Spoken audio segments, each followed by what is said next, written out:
Hello guys, welcome back to my channel start smart education. आज की video में हम पढ़ेंगे क्लास 11th सब्जेक्ट फिजिक्स का यूनिट नंबर 1 का chapter number 2 unit and measurement. ठीक है, चलिए शुरू करते हैं। फर्स्ट इसमें पढ़ते हैं फिजिकल क्वांटिटी। फिजिकल क्वांटिटी को हम डिनोट करते हैं पी क्यू से। ठीक है, फिजिकल क्वांटिटीज क्या होते हैं? The quantities which can be measured by an instrument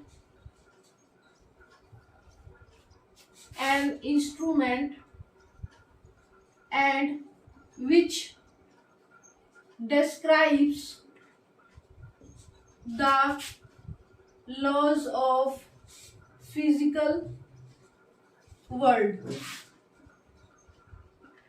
ठीक है, the quantities which can be measured by an instrument and which describe the laws of physical world। Physical quantity क्या होती है? n into you. यहाँ आपका n है numerical value और जो आपका u है वो है एक कंपैरिजन या फिर यूनिट, या फिर ये न्यूमेरिकल वैल्यू या फिर नंबर ऑफ टाइम्स। ठीक है, number of times of unit. ठीक है, कैसे? अगर मैं कहूं, मान लो कि एक गोट है और एक एलिफेंट है, क्या हम ऐसा कह सकते हैं गोट के कंपैरिजन में एलिफेंट 150 गुना होगा? यस ऑफ कोर्स, गोट के कंपैरिजन में एलिफेंट 150 गुना होगा। तो यहाँ पे वेट ऑफ एलिफेंट क्या हो गया? ये हो गया 150 है आपका n न्यूमेरिकल वैल्यू, और g क्या है आपका? एक कंपैरिजन या फिर यूनिट या u। ठीक है, अगर इसको ह्यूमन के केस में करें तो ऐसा कह सकते हैं गोट के कंपैरिजन में ह्यूमन बीइंग का वेट 2 गुना होगा, तो वेट ऑफ ह्यूमन ये हो गया। तो यहाँ पे 2 है आपका n और g है आपका u। ठीक है, ये हो गई आपकी फिजिकल क्वांटिटी। अब यहाँ पे इसका एक और फॉर्मूला हम यूज करते हैं, होता है यहाँ पे NU होता है आपका कांस्टेंट। ठीक है, ये होता है N1 equals to U2 N2। ठीक है, ये भी फॉर्मूला आगे हम न्यूमेरिकल्स में यूज करेंगे। चलिए आगे चलते हैं। नेक्स्ट है आपका टाइप्स ऑफ फिजिकल क्वांटिटी।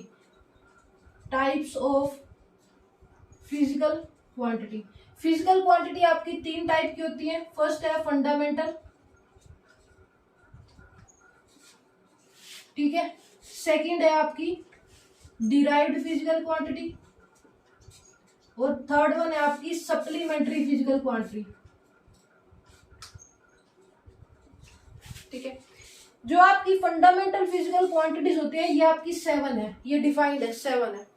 इन्हीं 7 फंडामेंटल फिजिकल क्वांटिटीज को मिलाकर ही आपकी डिराइव्ड फिजिकल क्वांटिटी बनती है। ठीक है, सप्लीमेंट्री फिजिकल क्वांटिटीज आपकी 2 है, इनको आगे पढ़ेंगे कौन कौन सी है। ठीक है, चलो फर्स्ट डिस्कस करते हैं फंडामेंटल 7 फंडामेंटल फिजिकल क्वांटिटी कौन कौन सी है। ऐसे इसको ऐसे लिख लो, फिजिकल क्वांटिटी SI यूनिट और सिंबल। ठीक है, ऐसे कर सकते हैं ना। तो यहाँ पे क्या हो जाएगा? फर्स्ट है आपकी लेंथ की SI यूनिट है मीटर, मीटर। ठीक है, और सिंबल है m। ठीक है, नेक्स्ट है आपके पास मास को की यूनिट है किलोग्राम, मास की यूनिट है किलोग्राम और सिंबल है केजी। नेक्स्ट है आपके पास टाइम। ठीक है, टाइम को किस में मेजर करते हैं? सेकंड्स में, सिंबल है S। नेक्स्ट है टेम्परेचर की यूनिट है केल्विन। ठीक है, और सिंबल है K। नेक्स्ट है आपके पास इलेक्ट्रिक करंट। इलेक्ट्रिक करंट की SI यूनिट होती है एम्पियर और सिंबल है ए। ठीक है। नेक्स्ट है आपके पास लुमिनस इंटेंसिटी, ठीक है। ल्यूमिनस इंटेंसिटी होता है आपका एनर्जी को एक्सप्रेस करने का तरीका, ठीक है।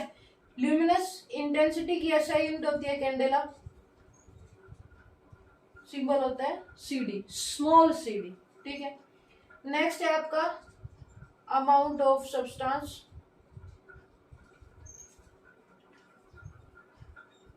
अमाउंट ऑफ सब्सटेंस, ठीक है। इसकी एसआई यूनिट है मोल और सिंबल है MOL, सिंबल है इसका MOL। ये है आपकी 7 फंडामेंटल फिजिकल क्वांटिटीज।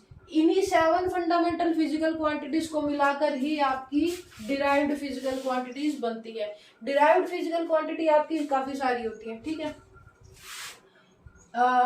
नेक्स्ट कौन कौन सी हो सकती है, मान लो अगर डिराइव्ड फिजिकल क्वांटिटी की मैं बात करूं, ठीक है। मान लो एरिया, ठीक है। एरिया की यूनिट क्या होती है metre square, that means length into breadth. अब क्या मैं इसको ऐसे लिख सकती हूँ L इंटू एल, ब्रेड्थ भी तो एक लेंथ ही है ना, तो यहाँ से क्या हो गया L स्क्वायर, ठीक है। अब आगे बात करें वॉल्यूम, वॉल्यूम की यूनिट क्या होती है मीटर क्यूब, ठीक है। इस तरह से काफी सारी होती है, ठीक है। मान लो अगर बात करो वेलोसिटी क्या होती है डिस्प्लेसमेंट बाय टाइम, ठीक है। इस तरह से इन्हीं सेवन फंडामेंटल फिजिकल क्वांटिटीज को मिलाकर ही आपकी डिराइव्ड फिजिकल क्वांटिटीज बनती है, ठीक है। नेक्स्ट पढ़ते हैं आपकी सप्लीमेंट्री फिजिकल क्वांटिटी, ठीक है।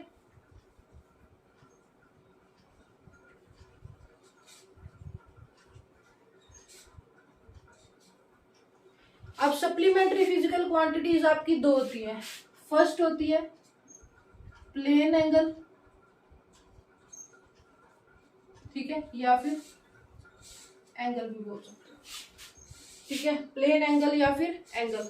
दूसरी होती है आपकी सॉलिड एंगल, ठीक है। तो पहले प्लेन एंगल के बारे में पढ़ते हैं। अब प्लेन एंगल क्या होता है, दो लाइंस के बीच में हो सकता है या फिर दो प्लेन्स के बीच में हो सकता है, ठीक है। ये एंगल थीटा है, ये कोई आर्क है और ये रेडियस है, ठीक है। यहां से थीटा क्या निकल जाएगा आर्क बाय रेडियस, और इसकी यूनिट क्या है रेडियन, सिंबल है स्मॉल, सिंबल है RAD, ठीक है।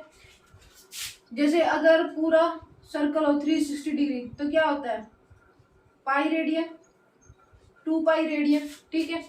अगर 180 डिग्री हो तो पाई रेडियन, 90 डिग्री हो तो पाई बाय 2। अब आप समझ गए हैं कैसे कैसे ये निकल रहा है, ठीक है। चलो अब जो आपकी ये सप्लीमेंट्री फिजिकल क्वांटिटीज होती है ये आपकी डायमेंशनलेस होती है, नो डायमेंशंस, ठीक है। ये आपकी डायमेंशनलेस होती है, क्यों, क्योंकि जो थीटा है जब भी आप थीटा की वैल्यू निकालोगे तो वो प्योर नंबर या रियल नंबर की फॉर्म में आएगी, ठीक है। तो उसकी कोई डायमेंशन नहीं होती, इसीलिए वो डायमेंशनलेस होती है, ठीक है। चलो नेक्स्ट पढ़ते हैं सॉलिड एंगल। अब आपका सॉलिड एंगल क्या है, एक 3D फॉर्म में होता है, ठीक है। मान लो कि मैं यहाँ खड़ी हूँ इस रूम में, अगर मैं एक पॉइंट ये और एक पॉइंट ये मिलाऊं और इसके बीच में जो एंगल बनता है, ठीक है, वही होता है आपका सॉलिड एंगल, ठीक है। कैसे, मान लो ये जो एंगल है ये है आपका थीटा, ये हो गया आपका एरिया, ये हो गया आपका रेडियस, ठीक है। तो यहां से थीटा क्या हो जाएगा A/r², और इसका एक और फॉर्मूला होता है जो होता है dA/r²। जो ये आपका d है ये बहुत छोटा सा पार्ट होता है, ठीक है। बट आपको फिलहाल के लिए ये याद रखना है, इसको आगे पढ़ेंगे जब हम नेक्स्ट टॉपिक्स करेंगे कि ये कैसे आया, ठीक है। अब इसकी जो यूनिट होती है वो होती है स्टेरेडियन, और सिंबल होता है स्मॉल SD, ठीक है। ये हो गया आपका सॉलिड एंगल और ये हो गया प्लेन एंगल। यहाँ पे हमने पढ़ लिया है तीनों फिजिकल क्वांटिटी की तीनों टाइप्स हमने पढ़ ली है, ठीक है। नेक्स्ट है आपके पास dimensions.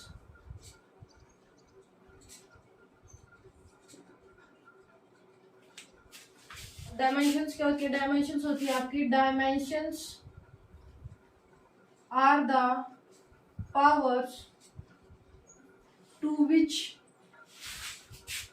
Fundamental units are raised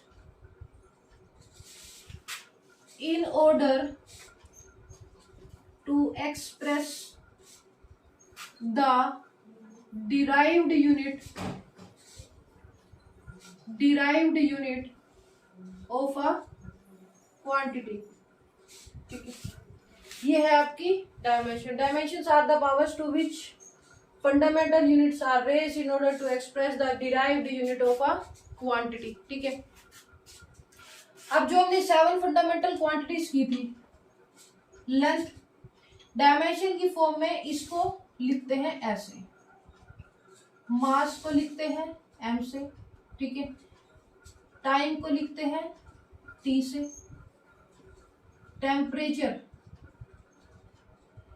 temperature को k से भी लिखते हैं और थीटा से भी लिखते हैं, ठीक है। नेक्स्ट है आपके पास इलेक्ट्रिक करंट। इलेक्ट्रिक करंट को A से भी लिखते हैं और I से भी। नेक्स्ट है ल्यूमिनस इंटेंसिटी, ठीक है, ल्यूमिनस इंटेंसिटी को लिखते हैं C से, स्मॉल c से। नेक्स्ट है आपके पास अमाउंट ऑफ सब्सटेंस, इसको लिखते हैं MOM in the form of dimension, ठीक है। ये है आपकी 7 फंडामेंटल फिजिकल क्वांटिटीज, इनको इस तरह से रिप्रेजेंट करते हैं, ठीक है। चलो आगे डायमेंशन शुरू करते हैं। First area. अब एरिया की यूनिट क्या होती है? मीटर स्क्वायर, ठीक है। मतलब क्या हुआ? Length into breadth. अब ब्रेड्थ भी एक लेंथ होती है, तो यहां से क्या हो जाएगा? ये हो जाएगा आपका L स्क्वायर। अब इसको कैसे लिखेंगे? M0 L2 T0, ठीक है। ये हो गई आपकी एरिया की डायमेंशन। अब हमने कहा as per the definition dimension are powers, तो ये जो है ये पावर्स, यही आपकी डायमेंशन है। The dimension of area in length is 2, ठीक है। Next volume, metre cube. अब मीटर क्यूब यानी लेंथ की क्यूब, तो यहां से हो जाएगा M0 L3 T0, ठीक है। ये हो गया आपका वॉल्यूम। नेक्स्ट है आपके पास मास डेंसिटी। मास डेंसिटी क्या होता है? Mass by volume. अब मास आपका केजी में होता है और वॉल्यूम आपका मीटर क्यूब, तो क्या हो जाएगा यहाँ पे? यहाँ पे बन जाएगा M1, L ऊपर जाएगा -3 हो जाएगा और T0, ठीक है। ये डायमेंशन होगी आपकी मास की, ठीक है। अब आपको धीरे धीरे पता लग रहा है कि डायमेंशंस को कैसे डिराइव्ड कर रहे हैं, यूनिट से या फिर फॉर्मूला से, ठीक है। नेक्स्ट है आपकी वेलोसिटी। वेलोसिटी क्या होती है?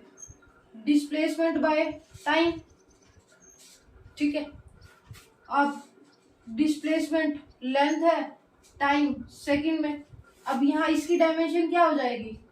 M0 L1, और ये जब डिस्प्लेसमेंट जो टाइम है वो ऊपर जाएगा तो क्या हो जाएगा? -1, M0 L1 T-1, ये हो जाएगी आपकी वेलोसिटी की डायमेंशन। अब यहाँ पे एक चीज देखो, जो वेलोसिटी है उसकी यूनिट क्या होती है? Metre by second. और स्पीड की क्या यूनिट होती है? स्पीड की भी होती है मीटर बाय सेकेंड। तो स्पीड और वेलोसिटी दोनों की डायमेंशन क्या हो जाएगी? M0 L1 T-1।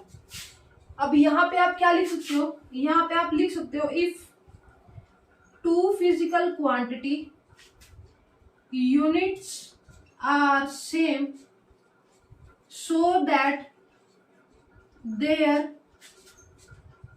Dimensions also same.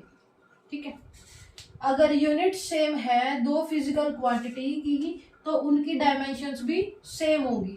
Okay, next है आपके पास एक्सेलरेशन। ठीक है, अब एक्सेलरेशन क्या होता है? Change in velocity upon change in time, यही होता है। वेलोसिटी की यूनिट क्या होती है? मीटर बाय सेकंड, और टाइम की क्या होती है? सेकंड। तो यहां से क्या बन जाएगा? m0 l1 t की पावर -2। एक्सेलरेशन क्या हो जाएगा? m0 l1 t की पावर -2। अब जो एक्सेलरेशन की यूनिट होती है वो होती है मीटर बाय सेकंड स्क्वायर, और अगर हम g निकाले ये होता है एक्सेलरेशन ड्यू टू ग्रेविटी। अब इसकी यूनिट भी होती है metre by second square, that means इसकी डायमेंशन भी सेम होगी m0 l1 t -2। ठीक है, नेक्स्ट है आपके पास फोर्स। फोर्स होता है आपका मास इनटू एक्सेलरेशन। ठीक है, मास होता है केजी में। अब एक्सेलरेशन की यूनिट क्या होती है? एक्सेलरेशन की होती है मीटर बाय सेकंड स्क्वायर। यहां से क्या डायमेंशन हो जाएगी? m1 l1 t -2। ठीक है, ये याद कर लेना, फोर्स का बहुत बार यूज होगा और इससे बहुत सारे फॉर्मूलाज डिराइव्ड भी होंगे। ठीक है, m1 l1 t -2, m1 l1 t -2। Next क्या है आपके पास? मोमेंटम। ये होता है आपका मास इनटू वेलोसिटी। मास होता है आपका केजी, वेलोसिटी क्या होता है? Metre by second. तो यहां से क्या डिराइव हो जाएगा? m1 l1 t -1। ठीक है, ये है आपका momentum m1 l1 t -1। Next है आपके पास वर्क। ठीक है, वर्क क्या होता है? वर्क होता है आपका force into displacement into cos theta. अब मैंने बताया जब मैंने सप्लीमेंट्री फिजिकल क्वांटिटीज कराई कि जो थीटा होता है वो डायमेंशन लेस होता है। सप्लीमेंट्री फिजिकल क्वांटिटी जितनी भी होती है वो डायमेंशन लेस होती है। दैट मीन्स यहाँ पे कोस थीटा क्या है? डायमेंशन लेस है। ठीक है, डायमेंशन लेस है। अब यहां से फोर्स अभी हमने निकाला mlt -2, डिस्प्लेसमेंट लेंथ है l हो गया। यहां से क्या बन जाएगा? ml2t -2, ml2t -2। अब बताओ वर्क की यूनिट क्या होती है? जूल। वर्क की यूनिट जूल होती है और एनर्जी की यूनिट भी जूल होती है, तो डायमेंशंस भी दोनों की सेम होगी। वर्क की डायमेंशन भी ml2t -2 और एनर्जी की डायमेंशन भी ml2t -2। नेक्स्ट है आपके पास पावर। पावर क्या होता है? Work upon time. अब बताओ वर्क की अभी निकालिए, वर्क की क्या है? ml2t -2 by time. क्या हो जाएगा? अब ये ml2t -2। अब ये टाइम एक नीचे भी है, ये ऊपर जाके फिर से क्या हो जाएगा? -1। अब इसको ऐड कर दो, क्या आएगा? ml2t plus -3। ठीक है, ml2t -3। नेक्स्ट है आपके पास काइनेटिक एनर्जी। ठीक है, क्या होता है? Half mv²। यहाँ पे हो जाएगा मास। अब वेलोसिटी क्या होती है? वेलोसिटी आपकी होती है मीटर बाय सेकंड की स्क्वायर, क्योंकि v² है। यहां से हो जाएगा आपका ml² बाय t²। ये बना। अब इसको सोल्व कर लो, यहां से आपकी डायमेंशन बन जाएगी m1 l2 t की पावर -2। ठीक है, और यहाँ पे पोटेंशियल एनर्जी का भी सेम होता है, पोटेंशियल एनर्जी का भी सेम होता है। ठीक है, नेक्स्ट है आपके पास इम्पल्स। इम्पल्स क्या होता है? इम्पल्स होता है force into del t. Del t होता है आपका इम्पैक्ट ऑफ फोर्स। ठीक है, डेल टी होता है इम्पैक्ट ऑफ फोर्स। अब फोर्स का फॉर्मूला भी क्या है? mlt -2 into T time. अब क्या हो जाएगा? बताओ क्या हो जाएगा? ये हो जाएगा mlt -1। नेक्स्ट है आपके पास एंगुलर वेलोसिटी। ठीक है। ये होती है आपकी v बाय आर। v है वेलोसिटी, r है रेडियस, रेडियस मतलब लेंथ। यहाँ पे v वेलोसिटी है metre by second, metre by second, ठीक है। अब ये क्या है, r तो लेंथ है, यहाँ से हो जाएगा m0। अब ये लेंथ एक ही है और ये एक ऊपर है, ऊपर भी तो लेंथ है मीटर, ठीक है। तो ये हो जाएगा आपका यहाँ पे L1 और ये 0 हो जाएगा और t-1, m0 L0 t-1, ठीक है। नेक्स्ट है आपके पास फ्रीक्वेंसी। फ्रीक्वेंसी होता है 1/t। अब इसकी डायमेंशन क्या हो जाएगी, m0 L0 t-1। I hope आपको ये क्लियर समझ में आ रहा होगा कि कैसे कैसे हम डायमेंशंस डिराइव्ड कर रहे हैं, फॉर्मूला से भी और यूनिट से भी, ठीक है। नेक्स्ट है आपके पास एंगुलर फ्रीक्वेंसी, ठीक है। एंगुलर फ्रीक्वेंसी ये होती है आपकी 2πf। अब सप्लीमेंट्री फिजिकल क्वांटिटीज में हमने इसको डायमेंशनलेस पढ़ा है। ये क्या है, डायमेंशनलेस, ठीक है। तो यहाँ पे क्या बचा, सिर्फ f। f होता है 1/t, f होता है 1/t। अब यहां से बताओ क्या बनेगा, आपका फॉर्मूला बनेगा m0 L0 t-1, ठीक है। नेक्स्ट है आपके पास एंगुलर एक्सेलरेशन। ये होता है आपका change in angular velocity upon में चेंज इन टाइम। अभी एंगुलर वेलोसिटी हमने निकाली है, क्या है, m0 L0 t-1 और टाइम क्या है, t, ठीक है। अब क्या हो जाएगा, m0 L0 ये भी ऊपर जाके माइनस का हो जाएगा और ऊपर भी माइनस, तो t हो जाएगा -2। ये होगी आपकी एंगुलर एक्सेलरेशन। टॉर्क क्या होता है, force into displacement into sine theta. अब साइन थीटा क्या है यहाँ पे, डायमेंशनलेस, ठीक है। तो फोर्स अभी निकाला मैंने mlt-2, डिस्प्लेसमेंट लेंथ है, ठीक है। तो क्या हो जाएगा ml2 t-2। ये हो गई आपकी टॉर्क। नेक्स्ट है आपका मोमेंट ऑफ इनर्शिया, ठीक है। ये होता है आपका I = mr²। यहाँ पे आपका m है मास और आपका r है डिस्टेंस, ठीक है। अब क्या हो जाएगा, यहाँ पे फॉर्मूला क्या बनेगा इसका, ये बनेगा ml2 t0। नेक्स्ट है आपके पास एंगुलर मोमेंटम।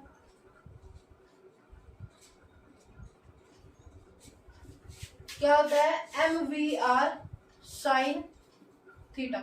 अब ये साइन थीटा आपका डायमेंशनलेस है, ठीक है। यहाँ पे आपका m है मास, v है वेलोसिटी, r है आपका रेडियस, ठीक है। अब इसमें पुट कर लो, m वेलोसिटी क्या होती है, ये तो मास है, मास है केजी में। अब वेलोसिटी क्या हो गया, मीटर बाय सेकेंड। अब r क्या है, r आपका रेडियस, रेडियस यानी लेंथ, ठीक है। क्या हो जाएगा, यहाँ पे सोल्व कर लो इसको।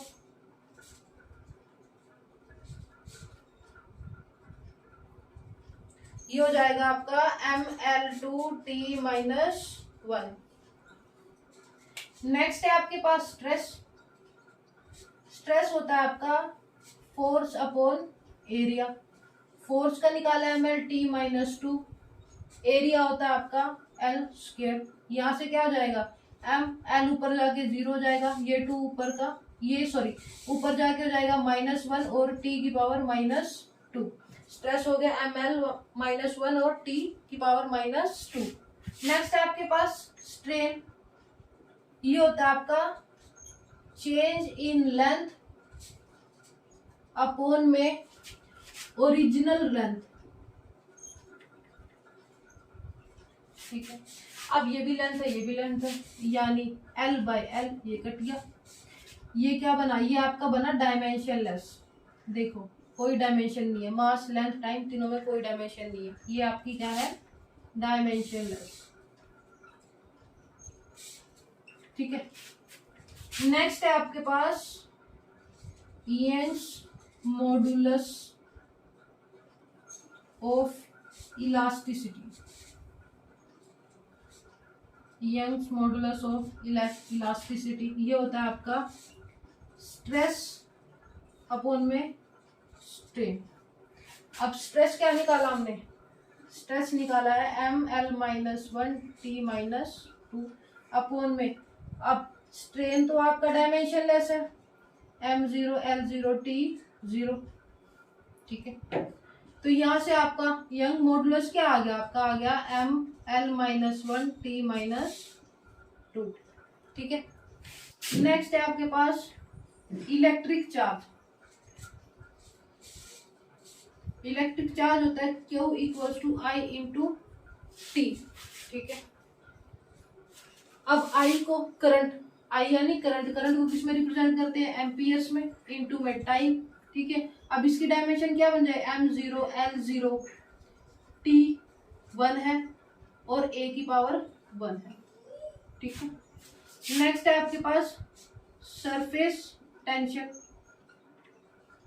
इसको T और S से डिनोट करते हैं, फॉर्मूला होता है फोर्स बाय L। अब फोर्स का डायमेंशन क्या होती है, ml-t-2/L, यहाँ पे क्या हो जाएगा ml0 m1l0t-2।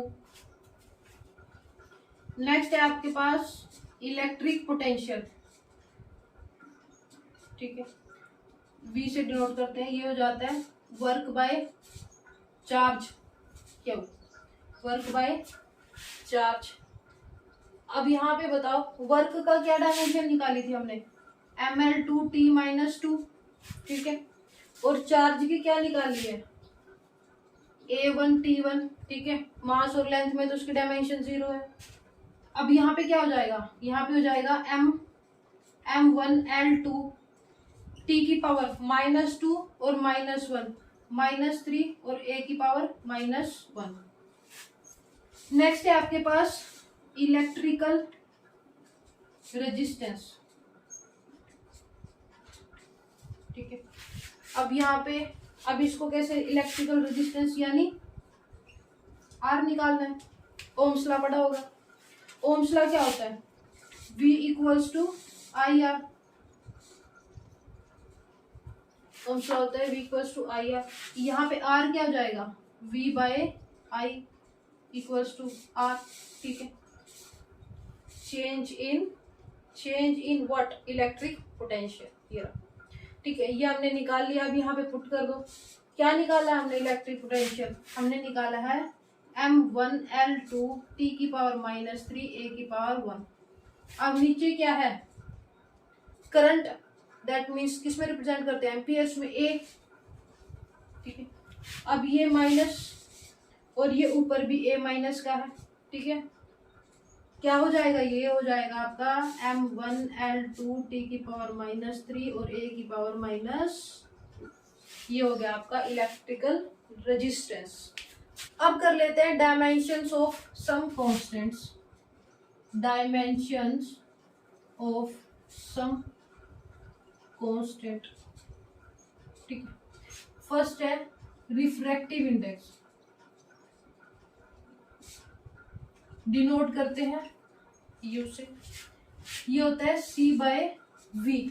इसका क्या मतलब है, speed in vacuum and upon में speed of light in that medium, ठीक है। अब एक चीज बताओ, स्पीड की यूनिट क्या होती है, मीटर बाय सेकंड, और यहाँ पे मीटर बाय सेकंड, यानी L/T अपॉन में L/T। अब ये तो एक दूसरे से कैंसल आउट हो जाएंगे, तो इसका क्या बना m0l0t0, यानी डायमेंशनलेस, रिफ्रैक्टिव इंडेक्स क्या हुआ, डायमेंशन लेस। नेक्स्ट है आपका यूनिवर्सल ग्रेविटेशनल कांस्टेंट, इसको डिनोट करते हैं जी से। अब ये कहाँ से निकालेंगे, ये निकालेंगे हम इस फॉर्मूला से, ये आप सबने पढ़ा होगा, F equals to G mass 1 mass 2 by r square. अब जब यहाँ से निकालेंगे तो क्या हो जाएगा, F are square by M1 M2, ये मास है, M1 M2 मासेस है, F फोर्स है, ये L है, ठीक है।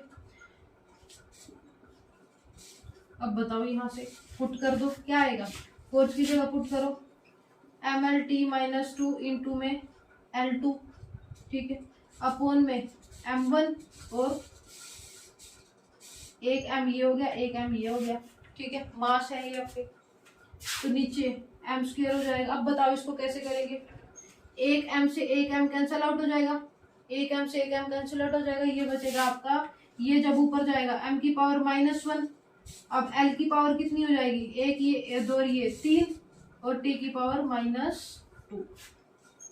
नेक्स्ट है आपका प्लैंक्स कांस्टेंट, ठीक है, इसको डिनोट करते हैं H से। अब इसको कहाँ से निकालेंगे, इसको निकालेंगे हम इस फॉर्मूले से, E इक्वल्स टू होता है HF, यहाँ पे E एनर्जी है, F फ्रीक्वेंसी है, तो H निकालने की ये हो जाएगा F इक्वल्स टू H। अब एनर्जी का क्या फॉर्मूला पढ़ा था, अभी डायमेंशन करी थी, ML2T-2, ठीक है। अब फ्रीक्वेंसी का क्या पढ़ा था, फ्रीक्वेंसी होती है 1/T, 1/T, तो इसको कैसे लिख सकती हूँ मैं, ऐसे लिख लूँ T-1, ठीक है। अब बताओ क्या होगा, अब इसकी क्या डायमेंशन बनेगी, ML2T, अब T का बताओ -2 और -1, ये ऊपर जाके क्या हो जाएगा, प्लस में हो जाएगा, तो क्या बचेगा यहाँ पे -1। नेक्स्ट है आपका बोल्ट्जमैन कांस्टेंट, इसको डिनोट करते हैं के से, ठीक है। अब इसको कैसे निकालेंगे, इसको निकालेंगे इस फॉर्मूले से, PV इक्वल्स टू KT। यहाँ पे आपका P है प्रेशर, V है आपका वॉल्यूम, K है आपका बोल्ट्जमैन कांस्टेंट और T है आपका टेम्परेचर।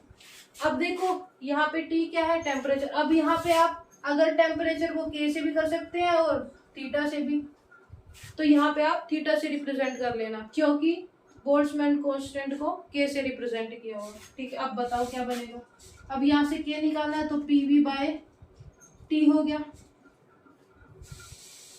अब यहाँ पे पुट कर दो। प्रेशर क्या होता है, प्रेशर होता है आपका फोर्स अपॉन एरिया। अब यहाँ से देखो क्या होगा, P होता है आपका फोर्स अपॉन एरिया, तो MLT-2, एरिया क्या होता है L स्क्वायर इंटू में V वॉल्यूम है, L की क्यूब। अब T क्या है, टेम्परेचर, K में नहीं थीटा में रिप्रेजेंट करना है, ये हो गया। अब यहाँ से क्या सोल्यूशन होगा, ये कट जाएगा, यहाँ पे सिर्फ एक L बन जाएगा, ML2T की पावर -2 और थीटा ऊपर जाके -1, ठीक है। ये हो गया आपका बोल्ट्जमैन कांस्टेंट।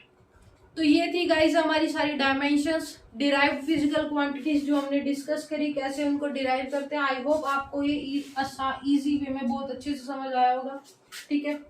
अगर आपको ये अच्छा लगा हो, वीडियो अच्छी लगी है, प्लीज लाइक एंड सब्सक्राइब करना और अपने फ्रेंड्स के साथ शेयर करना। नेक्स्ट वीडियो में हम इसी चैप्टर के नेक्स्ट टॉपिक डिस्कस करेंगे, जैसे प्रिंसिपल ऑफ होमोजेनिटी क्या होता है, यूनिट कन्वर्जन ऑफ यूनिट्स कैसे करते हैं, ठीक है। वो सारी चीजें हम इसमें पढ़ेंगे आगे, और भी बहुत सारे टॉपिक जो इस चैप्टर के हैं वो कवर करेंगे, ठीक है। Thanks for watching the video and please like and subscribe the channel, share it to your friends if you like the video content and thanks for watching the video। मिलते हैं next video में, bye bye.